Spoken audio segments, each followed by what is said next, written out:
Mission Trail is a 34-acre park located in southeast Carmel, California.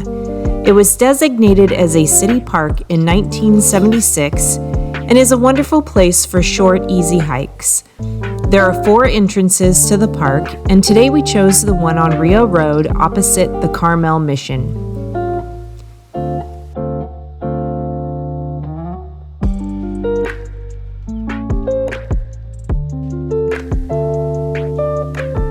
At each entrance, there is an easy-to-read map showing the trails and the location of each entrance.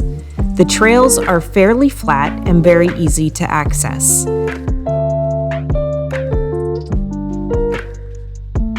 The park itself is a preserve and contains habitats that include a Monterey pine forest, coastal live oak woodland, a willow riparian corridor, wetland, and a coastal prairie. This is a well-traveled park, and we met many people with their dogs out for a morning stroll.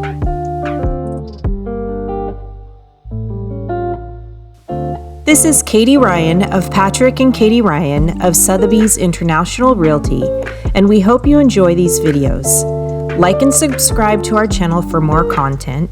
If you are looking for your dream home in Carmel, call us at 831-521-8508 or email at patrick.ryan@sotheby's.realty.